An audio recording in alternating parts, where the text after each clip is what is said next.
They say creativity is thriving. We've never made more, posted more, streamed more, clipped, cropped, captioned, compressed more. But if that's true, why does it feel like we're all quietly quitting?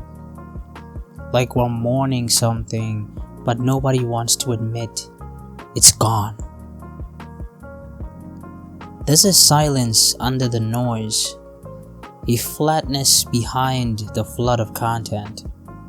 We scroll endlessly through the illusion of abundance, but the well feels dry. They told us this was a golden age for artists, so why does it feel like we're all at a funeral? Welcome to the eulogy.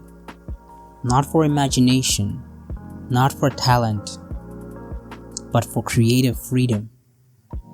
They told us we could be anything, so we tried.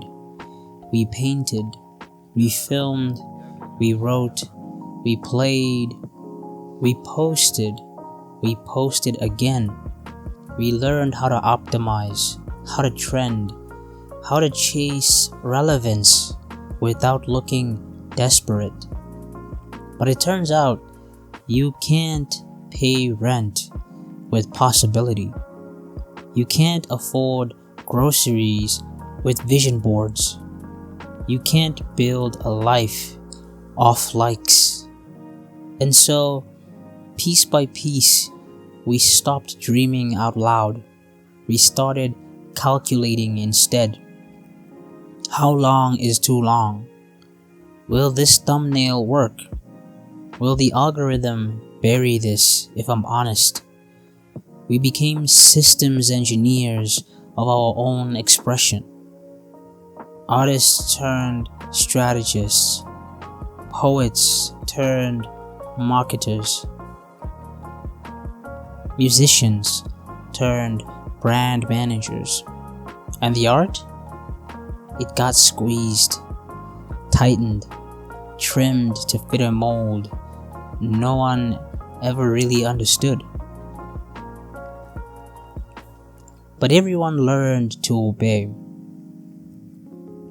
This isn't what we signed up for. We didn't burn out because we lacked discipline. We burned out because we weren't meant to create in a system that demands constant proof of worth. We didn't stall because we ran out of ideas.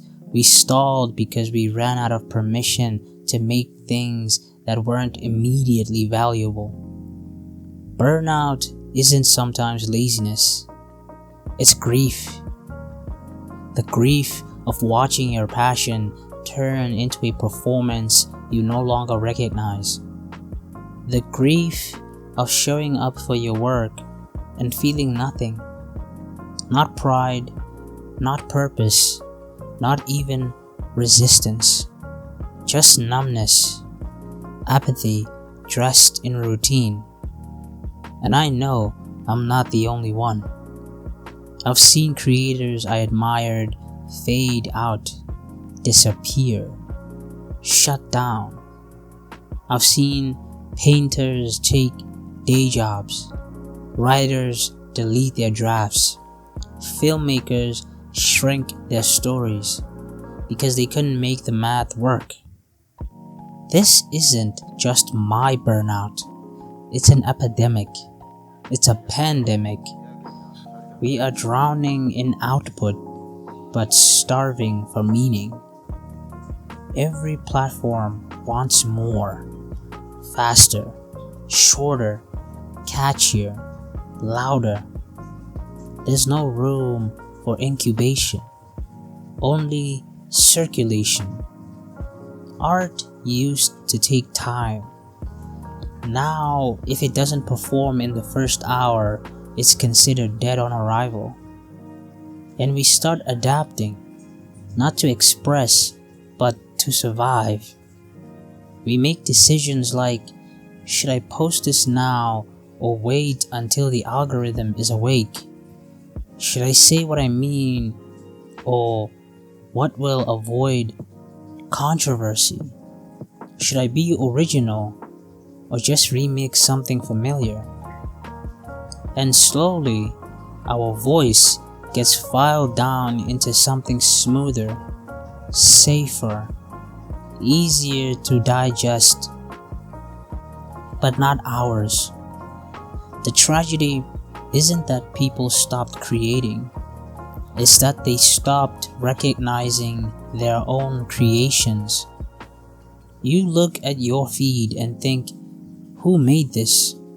And the answer is, you did, but not the version of you that feels alive.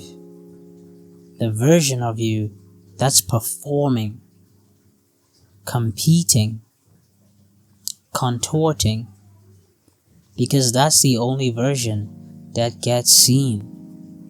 And yet, in all this noise and numbness, there's still something flickering. Even if creativity feels broke, it's still breathing. In the notebooks you keep in your drawer, in the audio notes you never post, in the sketches taped behind your door, in the unfinished short story you reread sometimes just to remember that you tried.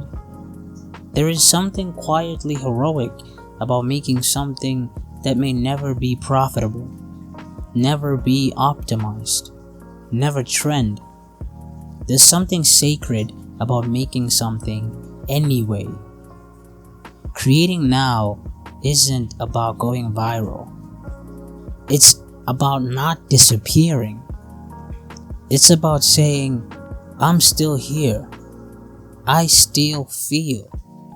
I still notice the strange way shadows move across a cracked window.